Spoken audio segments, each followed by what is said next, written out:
नागपूरमध्ये विविध मागण्यांसाठी शिक्षकांनी आंदोलन पुकारले। 2 ते 3 शिक्षक आंदोलकांची तब्येत बिघडल्याची माहिती आहे। दोघांना उपचारासाठी रुग्णालयात दाखल केले। काही शिक्षकांचं गुडघ्यावर लोटांगण घालत आंदोलन सुरू आहे। त्यामुळे नागपूरमध्ये शिक्षक संघटना या आक्रमक झाल्याचं पाहायला मिळतंय।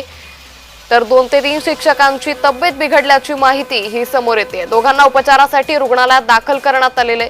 काही शिक्षकांचं गुडघ्यावर लोटांगण घालत हे आंदोलन सुरू आहे। तर नागपूरमधून ही अपडेट आपण सध्या पाहतोय। नागपूरमध्ये गेल्या 4 ते 5 दिवसांपासून शिक्षकांनी आंदोलन पुकारलेलं आहे। या संदर्भात अधिक माहिती घेणार आहोत। आपले प्रतिनिधी तेजस मोहातुरे सध्या आपल्यासोबत जोडले गेलेत।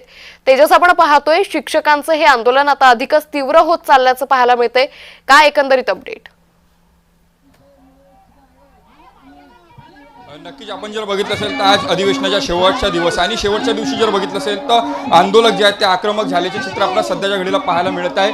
2 आंदोलन सध्याच्या घडीला इथे आक्रमक आहेत। ते आंदोलन म्हणजे शालार्थ शिक्षक संघर्ष समितीचे जे आंदोलन आहे ते आक्रमक आहेत आणि त्यांची मागणी आहे की त्यांचे पगार जे आहेत, थांबलेले पगार आहे, वेतन आहेत, ते त्यांना मिळावं। मात्र कुठलेही सरकारचं शिष्टमंडळ यांच्याकडे आलं नाही। यांची जे बघितलं आणि त्यामुळे जर बघितलं असेल तर मोठ्या प्रमाणात जे शिक्षक आक्रमक झालेले आहेत। काही महिला आहेत, तिला भोड सुद्धा आली आहे। आपण बघू शकता की माझ्या कॅमेरामॅन दीप मिश्रा दाखवेल की हे भोड आलेले या अगोदर सुद्धा 2 ॲम्ब्युलन्स मध्ये जे आहेत महिलांना जे नेण्यात आले आणि जे आहेत आंदोलन आता आक्रमक झालेले आहेत। जे अन्नत्याग आंदोलनात अनेक आजच्या शेवटच्या दिवस आणि शेवटच्या दिवशी जर बघितलं असेल तर आंदोलन जो आहे तो आक्रमक होताना दिसत आहे। अधिकारी झाले बुद्धीने भ्रष्ट आम्ही भोगत आहे, परिस्थिती कष्टाच्या प्रकारची घोषणा जी आहे ते लावत आहे। सरकारच्या विरोधात घोषणा आहेत। आपण त्यांच्यासोबत संवाद साधूया। काय सांगाल, काय मागणी आहे तुमची?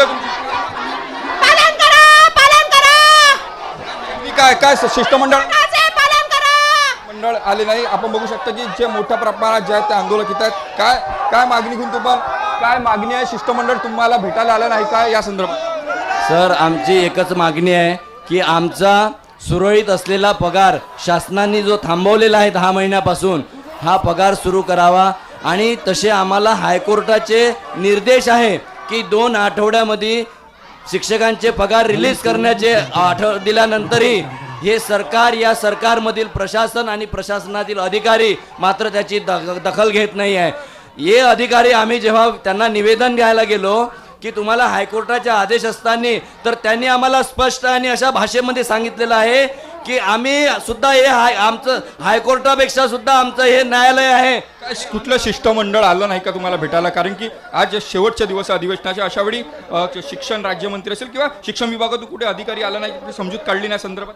अजूनपर्यंत शासनाचं, सरकारचं कोणतंही शिष्टमंडळाने आमची दखल घेतली नाही। सर, कालपासून आमच्या महिला बंदी भगिनींनो जवळपास 10 शिक्षिका भोळ येऊन पडलेला आहे आणि त्यांना ICU मध्ये दाखल केलेला आहे, पण साधी विचारपूस सुद्धा या सरकारने आणि सरकारच्या शिष्टमंडळाने घेतलेली नाही आहे। अशा प्रकारे आक्रमक जे आहे ते आंदोलन घेतलं।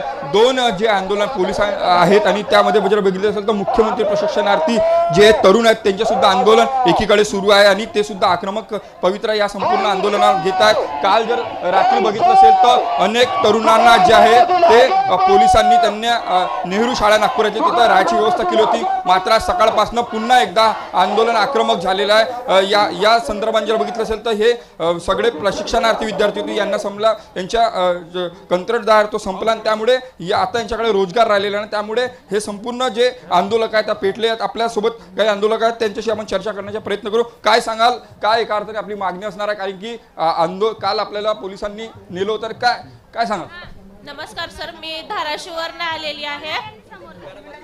काल जे तीव्र आंदोलन झालेलं आहे त्या तीव्र आंदोलनामुळे पोलीस आमच्यावरती, महिलांवरती अत्याचार केलेत, लाठीचार केलेत, ह्याचा आम्ही ठार निषेध करत आहे। आणि आजच्या मध्ये जोपर्यंत आम्हाला GR देत नाही तोपर्यंत आम्ही इथून हलणार नाहीये। आणि काल जो विषय झाला त्याच्यावरनं महिलांना सुद्धा आणि पुरुषांना सुद्धा लाठीचार खावा लागला। आम्ही कोणताही काही हे गुन्हा केलेला नाहीये। गुन्हा न करता शांतपणे आम्ही शिष्टमंडळ आपल्या भेटीला आला नाही का? काल आपली राहण्याची व्यवस्था जी आहे पोलीस प्रशासनाने केली होती, काय काहीच नाही केली। आम्ही आहे तसंच आहे त्या परिस्थितीमध्ये राहिलेलो आहे। खाण्याची सोय नाही, राहण्याची कोणती पण सोय केलेली नाही। निश्चित तेजस, त्यामुळे एकंदरीतच आता या शिक्षकांचं हे जे आंदोलन आहे ते आणखीनच तीव्र होताना दिसून येतंय। या संदर्भातले अपडेट आम्ही तुमच्याकडून घेत राहू। तुर्तास खूप धन्यवाद आपण दिलेल्या सविस्तर माहितीसाठी।